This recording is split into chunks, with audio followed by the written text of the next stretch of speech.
وضعیت امروزه تاجیکستان ما را هشدار کرد، ما را ایمانمون بیدار کرد که ما برای تاجیکستان جمع شویم، مردمی با آر و ناموس ناحیه ونج و ما با اسفره هستیم و ما هیچگاه یک وجب خاکی تاجیکستان به دیگر کس نمیدهیم و با خون خودمون برای خاک وطنمون مبارزه میبریم. ما شعار پیغمبر است که حب الوطن من الایمانی، یعنی دوستداری وطن از ایمان است و این ما مردمی با سعادت و ایمان هستند و همه یک دل و یک جا هستند. امروز بتونن که از مردمی اسفره یعنی دفاع کنند و در با آنها همسب باشند و ما چطوری که پیشوای ملت گفته است تاجیکستان و پیش با خاک یکسان می شود. باید با علمه آتش بازی کرده. تاجیکستان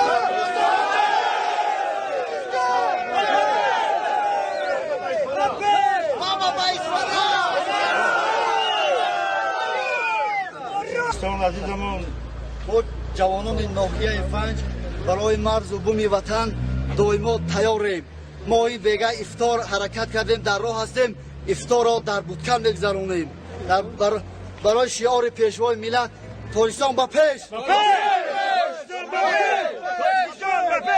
ما فرزندان ناحیه ونج برای تاجیکستان هم وقت تیاریم، جان خود را دریغ نمیداریم. واروخ به پیش!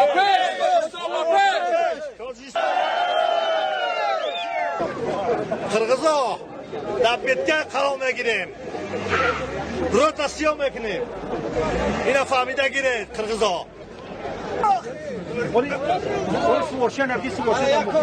در ماشین سو میگیریم.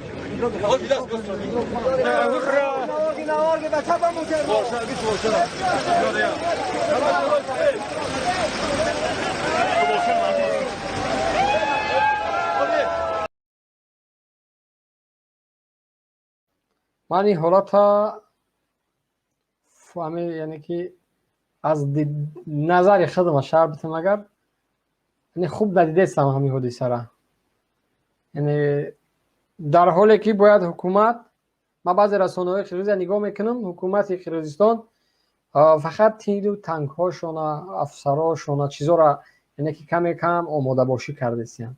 اما طرفی حکومت تاجیکستان مردم عادی را زیادتر تبلیغ کرده است. اگر گرچند واقعا از صدق دل باشند خوش به حالتون، ما توانستیم ملت مردم توانست سرجم باشه، ولی نواری دیگر شدیدیم که جوانو از کجا سلاح پیدا کردن. جوانای منطقه کلا بودن اگر خطا نکنم، در دستشون سلاح هست، از کجا پیدا کردن؟ این یک سوال است. و این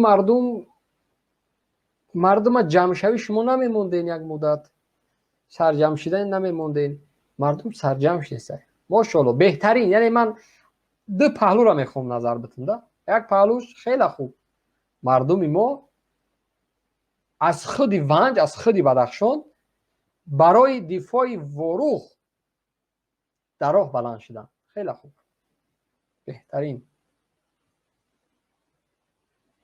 اما نقطه دیگر حکومت، این طبیعی است که برنامه حکومت است، این برنامه خود مردم نیست. من را مطمئنا میگم بدون اجازه مردم حکومت مردم دو نفر یک جا شدن نمیتونه. مطمئن باشین اگر که 5 نفر یک جا شد سلاح امنیت استفاده می نیروی امنیت استفاده می شود، ولی مردم سرجم سلاح در دست داره به سمت مرز رفته است. هیچی پیامک های داره. ما از سیاستمدارها، از تحلیلگرای سیاسی، از کسانی که ما را میبینند و میشنوند، از روشنفکران، از اهل ضیا، من خواهش میکنم بهتر در این مسئله تمسخر بکنین، نظر بکنین که شما چی میبینین. شاید نظری من اشتباه باشه، شاید نظری من خطا باشه، اما بسیار ناآرام کننده است. فکر ما است، نظری ما است که من این نقطه را دیگه نظر کرده استم، با دیگر چشم نظر کرده استم.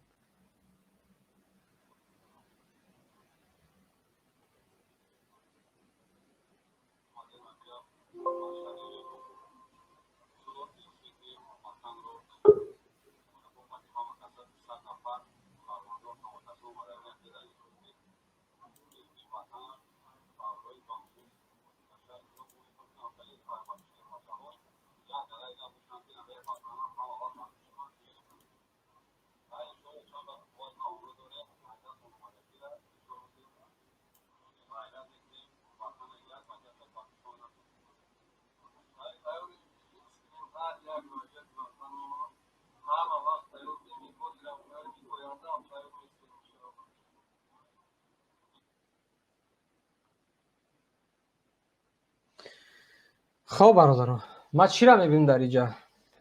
شهربچه‌های غیور، جوانای شجاع منطقه کلوب، جوانانی که با یک صدا سلاح گرفتن. از کجا سلاح گرفتن؟ خب دیگر نامعلوم. یعنی ما فکر نمیکنیم که شاید بازم حکومت میخواد بهترین جوانای شجاع را در همونجا برای قربان بکنه. شاید فکر نمیکنیم. پهلوی دیگری سیاست هم نظر کنیم. بازی‌های بزرگی که اونها دارن. جوانان بهترین شجاع غیور ونجا از بدخشان، کسانی که میدانی هستند، شجاع هستند. شاید انالیز میکنه، برنامه‌ریزی میکنه حکومت که در کدام منطقه چند تا شهر بچه از میخواد برای از اون مرز دفاع بکنه. ثبت نام، نام‌نویس، بهترین جوانای شجاع با یک سخن سلاح گرفتن، گپی ما را گرفتن، مرز رفتن. مرز همه خاتمه یافت، مشکلات حل شد، جوانا برگشتن. پس شاید احتمال داره فردا شکاری اونها سر میشه. کجا بیا؟ تقدیر اونها چی میشه؟ شاید احتمال، اما این نظری ما است. شاید در این نظر اشتباهی بکنم، اما من واقعا باز هم بگم که در این مسیر من پیامک های ناخوب میبینم که حکومت هیچ نظامی رو رکلام نکنه، نشان دهه برای مردم که مردم تاجیکستان شما راحت باشین. نظامی های تاجیکستان، نظامی های تاجیک، گواردی ملی، دیگر ساخت نظام ها هستند. اونها رهسپار شدگی در راه هم. اونها میروند با تیر و توپ، با ورتالیات، با هلیکوپتر، با دیگر چیزا میرسن.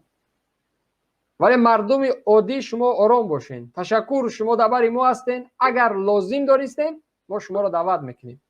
ولی امروز نظام ما یعنی که بسندگی میکنه، میرسه، نیروی ما هست، ما گواردی را بردیم، الفا را بردیم، دیگر در مرز آمدن. جوانا شما در همون خفا، در همون وطن، در همون منطقه ایستین، انتظار پیام ما شوین. اگر رفت و ما لازم دانستین، یکم کسانی که خدمت حربی کردگین، افیسر هستین یا که زپسنوی افیسر هستین که در خدمت کردگی هستین، شما بعد دادی ما برسین. شما یکم نفر شما باید باشین. ولی امروز حکومت با همون شعاری که تاجیکستان با پیش، یعنی چرا دیگه شعار نه؟ واروخ ما با شما چرا نه؟ چرا ما از تو واروخ دفاع میکنیم نه؟ چرا واروخ تو خاک این وطن هستی نه؟ چرا صدها شعار دیگه است نیست؟ اما همون شعاری که هر روز رحمانوف برای مردم یاد داده است که هر طبقه چاپلوس میگه تاجیکستان بابت، با همون شعار الکای مردم آماده سلاح داده است، میگن مومن میجنگیم. چی پیام داره؟ خوب متوجه باشین دوستان عزیز، خوب بفهمین، خوب درک بکنین. و کسانی که شاید عین حال رهسپار هستین صدای ما رو میشنوین، من باز هم خواهش میکنم و پروکاسیا داده نشوین. کوشش نکنین تیری به جا بزنین، کوشش نکنین یک بیگناه را بکشین. اگر که واقعا شاید اشتباهی بکنم، من معذرت میخوام از تمامی عزیزانی که در حرفم، من انسان هستم شاید در جای، اما نظری من همین است که احتمال زیاد شاید باز هم شکاری جوانا باشه.